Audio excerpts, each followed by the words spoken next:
saya akan menjelaskan membangun konteks teks artikel ilmiah. Artikel ilmiah sangat penting dalam kehidupan akademik, karena bisa digunakan sebagai sarana untuk mengaktualisasikan diri secara akademik. Artikel ilmiah terbagi atas dua jenis, yaitu artikel penelitian dan artikel konseptual. Dan masih ada jenis artikel lain, yaitu artikel ilmiah populer yang pada dasarnya sama dengan artikel konseptual, tetapi disajikan dengan gaya yang lebih informal. Selanjutnya, menelusuri dan menganalisis model teks artikel ilmiah. Artikel ilmiah ditata menurut konvensi yang berlaku di lingkungan akademik secara profesional. Biasanya diterbitkan pada jurnal ilmiah, yaitu terbitan berkala yang berisi kajian-kajian ilmiah di bidang tertentu. Artikel ilmiah digolongkan menjadi artikel penelitian dan artikel non-penelitian. Berikutnya, mengeksplorasi struktur teks pada artikel ilmiah. Artikel penelitian maupun artikel konseptual ditulis menurut konvensi yang berlaku di masyarakat akademik, sedangkan artikel populer tidak terlalu terikat pada konvensi. Yang pertama, struktur teks pada artikel penelitian dan artikel konseptual. Yang kedua, struktur teks pada artikel ilmiah populer. Yang pertama, struktur teks pada artikel penelitian dan artikel konseptual. Dalam bahasa Indonesia, struktur teks itu terdiri dari abstrak, pendahuluan, materi, metode, hasil, dan pembahasan. Sementara itu, pada umumnya, formulasi struktur teks artikel konseptual atau artikel non-penelitian lebih bervariasi. Struktur teks yang sering dijumpai di jurnal-jurnal ilmiah adalah abstrak, pendahuluan, tinjauan pustaka, pembahasan, dan simpulan. Yang kedua, struktur teks pada teks artikel ilmiah populer. Seperti struktur teks pada artikel konseptual, struktur teks pada artikel ilmiah populer tidak kaku, bahkan sering disusun menurut kehendak penulisnya. Hal ini tidak berarti bahwa artikel ilmiah populer tidak mempunyai struktur teks sama sekali. Pada umumnya, artikel ilmiah populer dipublikasikan di koran atau majalah sebagai tulisan opini. Pada konteks ini, artikel ilmiah populer dapat disebut artikel opini. Baiklah teman-teman semuanya, perkenalkan nama saya Leoni Veronica Simanjuntak. Saya dari kelompok 11 dan saya akan melanjutkan penjelasan dari rekan kelompok saya yaitu Daniel Aliansyah Syaan. Jadi saya akan membahas materi keempat yang ada di kelompok kami, yaitu menganalisis hubungan genre teks artikel ilmiah. Artikel ilmiah adalah salah satu jenis genre. Sebagai genre makro, artikel ilmiah mengandung genre mikro yang terletak pada tahapan-tahapan atau bab-bab yang ada di dalamnya, dan setiap tahapan mengandung genre mikro yang berbeda-beda. Keterkaitan antar genre makro dan genre mikro di dalamnya seperti itu dinamakan pula sebagai hubungan genre. Yang selanjutnya itu kita akan membahas hubungan genre pada teks artikel penelitian dan teks artikel konseptual.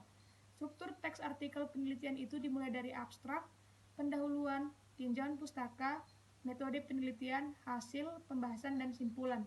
Tetapi jika pada struktur teks artikel konseptual dimulai dari abstrak, pendahuluan, tinjauan pustaka, pembahasan, dan simpulan. Jadi yang berbeda itu jika di artikel konseptual tidak terdapat metode penelitian dan hasil. Setiap tahapan pada struktur teks atau yang pada dasarnya adalah judul bab, terdapat gugusan tulisan yang dinyatakan dalam bentuk paragraf. Gugusan tulisan itu membentuk satu kesatuan yang menggambarkan fungsi retoris pada bab-bab yang dimaksud. Struktur teks pada artikel penelitian maupun struktur teks yang terdapat pada artikel konseptual belum mencakup judul artikel, daftar pustaka, maupun lampiran. Yang selanjutnya itu kita akan membahas per poinnya. Yang pertama itu abstrak. Abstrak merupakan ringkasan dari artikel ilmiah seluruhnya, baik yang berupa artikel penelitian maupun yang konseptual. Pada umumnya abstrak ditampilkan dalam satu kesatuan dengan artikelnya. Jika demikian halnya, abstrak menjadi nama genre dan sekaligus nama bagian artikel apabila berada di dalam artikel yang dimaksud. Yang kedua adalah pendahuluan. Bab pendahuluan berfungsi sebagai pembuka artikel ilmiah, dan dari bab ini juga pembaca dapat mengetahui arah artikel tersebut. Kandungan yang terdapat pada bab pendahuluan adalah pokok persoalan yang dieksplorasi pada artikel. Yang kedua, alasan tentang pentingnya pokok persoalan itu dieksplorasi. Dan yang ketiga, cara dalam hal pendekatan, metode, dan teknik yang digunakan untuk mengeksplorasi pokok persoalan. Simpulan ini berisi uraian yang menunjukkan bahwa pokok persoalan yang disajikan pada bab pendahuluan telah diberlakukan sedemikian rupa dengan hasil yang telah disajikan pada pembahasan.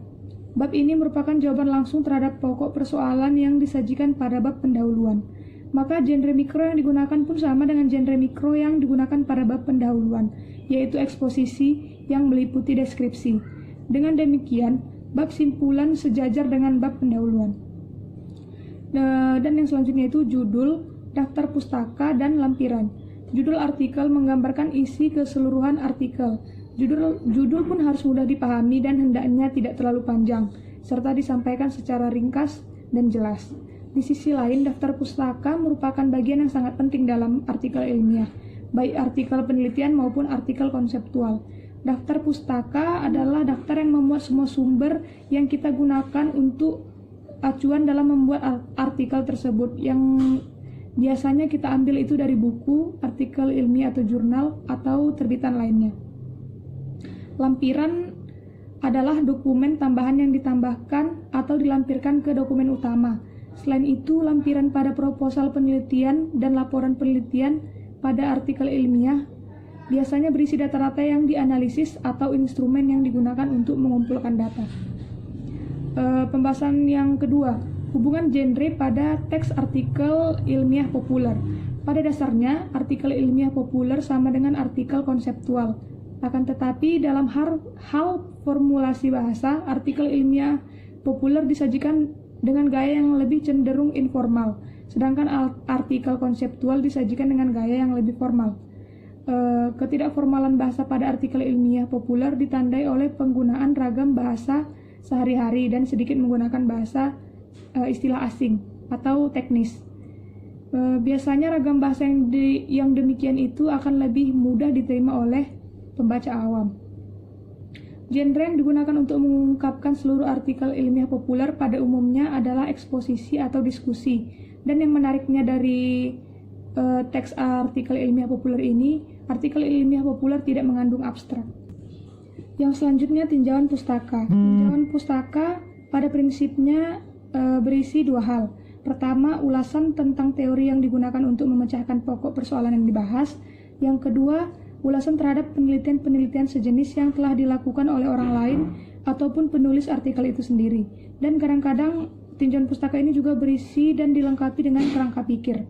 Ulasan yang pertama merupakan uraian secara rinci tentang pendekatan atau teori yang telah disebutkan pada bab pendahuluan, yang dipilih untuk landasan analisis data. Untuk yang kedua itu berisi tinjauan kritis terhadap penelitian-penelitian sebelumnya. Adapun kerangka pikir adalah uraian atau berupa bagan yang menunjukkan peta jalannya penelitian. Yang keempat, metode penelitian. Pada bab metode penelitian ini memuat uraian tentang jenis, desain, dan tata cara pelaksanaan penelitian, termasuk langkah-langkah yang ditempuh. Pada bab ini juga dijelaskan secara rinci mengenai pendekatan, metode, teknik pengumpulan data, dan teknik analisis data. Instrumen dan bahan yang digunakan pada penelitian ini juga dijelaskan. Sementara itu, pada artikel konseptual tidak terdapat bab metode penelitian. Sebagai gantinya, penulis artikel konseptual dapat mengungkapkan alur pemikiran dan langkah-langkah dalam penyelesaian masalah yang dibahas. Yang kelima itu hasil. Bab hasil hanya terdapat pada artikel penelitian. Isinya adalah sajian temuan-temuan penelitian sesuai dengan klasifikasi data yang sudah ada. Sajian tersebut dapat dinyatakan dengan grafik, tabel, histogram, gambar, ataupun bagan hilir. Pada bab ini belum disajikan interpretasi dan perbandingan antar kelompok data. Kalaupun terdapat interpretasi itu baru bersifat individual, terkait dengan karakteristik data yang dilaporkan. Interpretasi lebih jauh dan perbandingan antar kelompok data disampaikan pada bab pembahasan. Yang keenam, pembahasan. Bab pembahasan berisi pembahasan atau penjelasan mengenai temuan-temuan penelitian dari berbagai sudut pandang teori yang telah disajikan pada bab tinjauan pustaka. Pembahasan juga meliputi kekurangan-kekurangan penelitian sebelumnya. Dan pada bab pembahasan ini tidak direalisasikan dengan genre mikrodiskusi atau meliputi eksplanasi, tetapi dengan deskripsi saja. Hakikat pembahasan itu hilang, dan yang terjadi tidak ada pemaparan belaka. Baiklah, materi terakhir kami yaitu pentingnya teks artikel ilmiah dan media publikasinya. Yang pertama, menganalisis pentingnya teks artikel ilmiah. Tentu sebagai mahasiswa kita sering mendapatkan tugas dari dosen dapat berupa paper, esai, ataupun makalah. Tugas itu sesungguhnya merupakan salah satu jenis artikel ilmiah.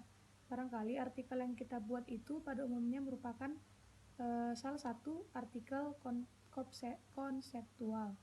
Artikel penelitian dan artikel ilmiah populer akan Anda tulis pada kesempatan lain, yang pada saatnya Anda akan membuat artikel penelitian setelah Anda melakukan penelitian.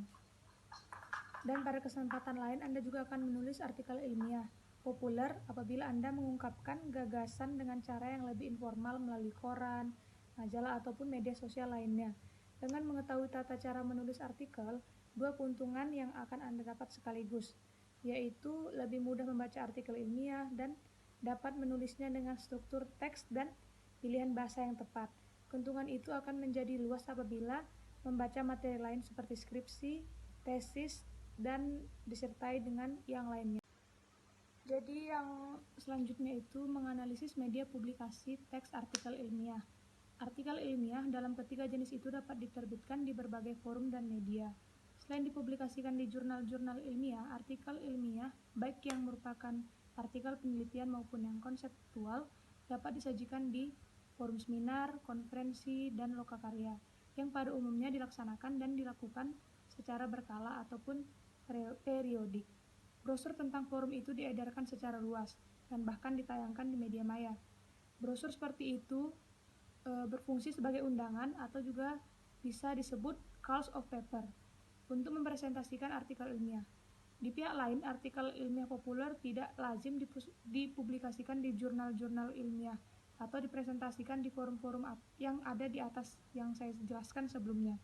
Artikel ilmiah populer biasanya dipublikasikan melalui koran, majalah, dan media sosial. Dengan media seperti itu, pembaca yang ditargetkan adalah pembaca awam ataupun pembaca secara umum.